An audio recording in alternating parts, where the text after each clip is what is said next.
I just want to start off the video by saying this is a huge milestone for the channel, and I just want to take a second to thank all of you guys for your continued support.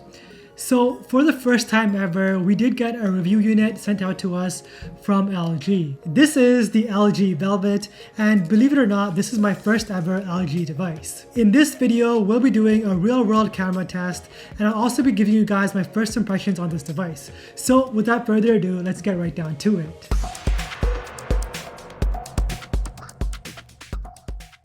So LG's been in the smartphone game for quite a while now, and with the LG Velvet, LG is looking to reboot their entire smartphone lineup.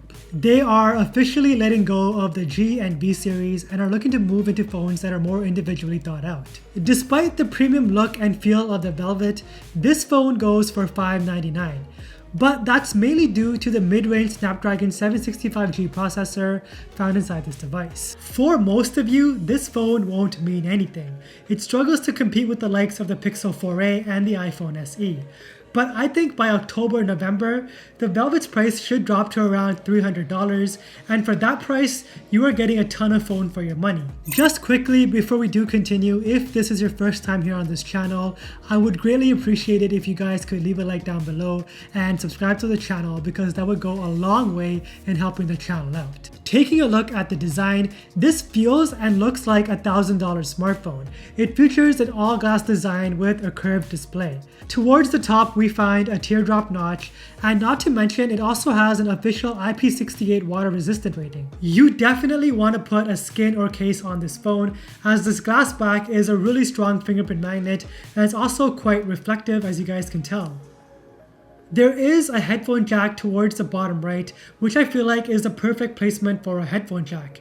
Like on the Pixel 3a, it's found towards the top left, which I find to be a very awkward placement for a headphone jack. This display right here is a 6.8 inch Full HD POLED panel, and it's only 0.1 inches smaller than the new Samsung Galaxy Note 20 Ultra. I personally don't like curved displays.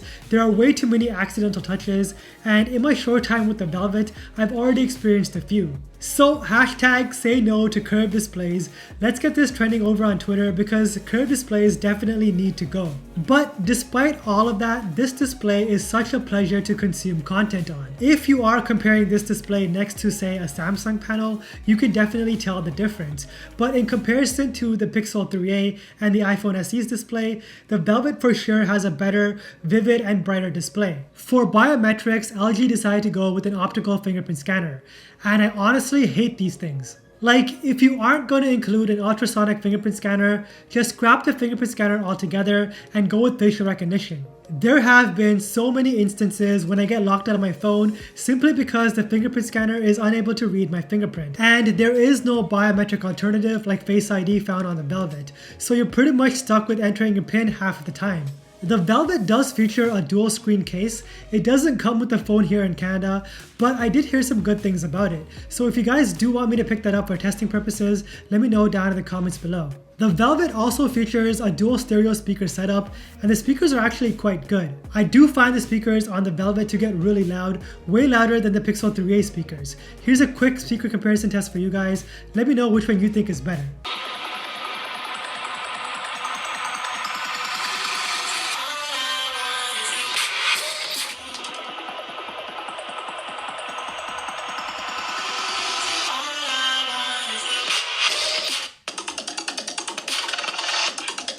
So let's talk about the cameras. The LG Velvet features a triple rear camera setup, which sort of looks like a teardrop. We have a main 48 megapixel sensor, an 8 megapixel ultra wide angle sensor, and a 5 megapixel depth sensor. The default LG camera app, I find it to be very user friendly.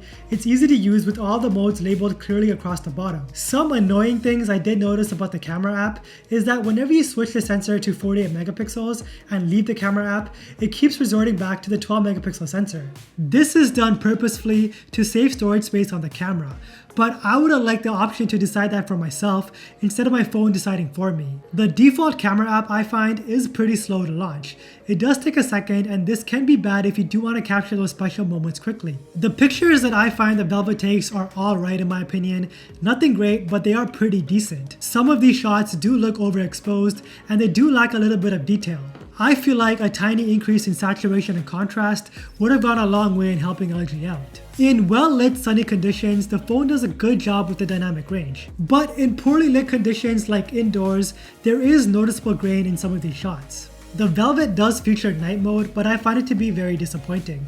All of these images look very grainy, and the night mode really can't compete with the ones found on the Pixel 4a and the iPhone SE. The wide-angle lens found on the back can't record in 4K, which is a little disappointing given that LG was a pioneer in the wide-angle lens department. The front-facing camera is a 60-megapixel shooter, and that also can't do 4K, but it does take some pretty rather decent selfies. And if you want to enhance your selfies, you can do so by adding a portrait mode or a beauty filter. Stabilization when it comes to video is okay. Once again, the video does lack detail, and we do notice some grain in some of these shots. This camera system is not the worst, and I have to give it up to LG because the camera does look very good in this sort of teardrop sort of design. But when you are comparing it to cheaper phones such as the Pixel 4a and the iPhone SE, the Velvet really can't even keep up. Day-to-day performance on the Velvet is decent. It does feature the Snapdragon 765G processor with 6GB of RAM and 128GB of storage with microSD expansion. Memory management I found was rather good.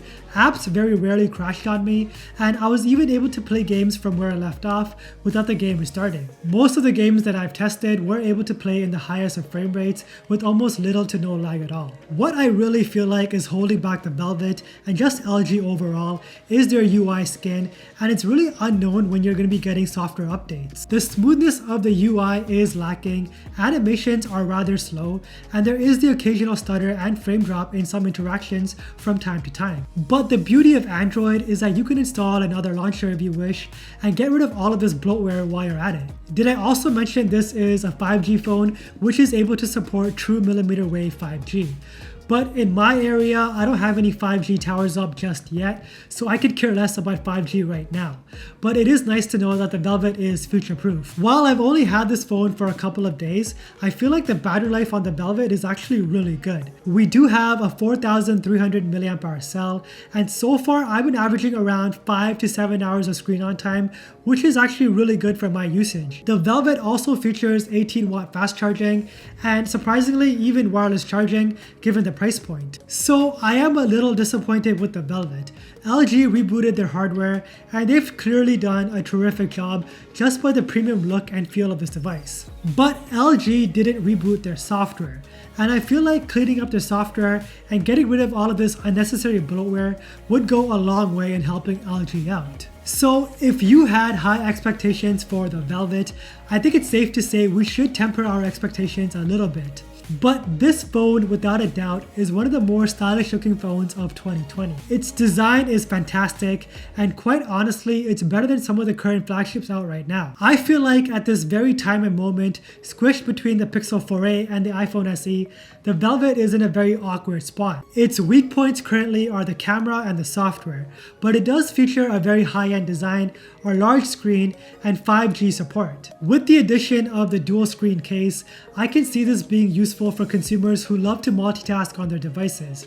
But for the average Joe, they might find it to be a gimmick. I really hope you guys enjoyed this real-world camera test and my first impressions with the Velvet. If you do want me to drop a full review on the Velvet, let me know down in the comments below and leave a like on this video. If you aren't interested in the Velvet and you are in the market for a budget-friendly device like the Pixel 3a or even a more premium flagship like the OnePlus 8 Pro, I will leave video cards right here for you guys to keep watching. But that's been it for me guys. I'll catch you all in the next one, and don't forget to flex with your tech.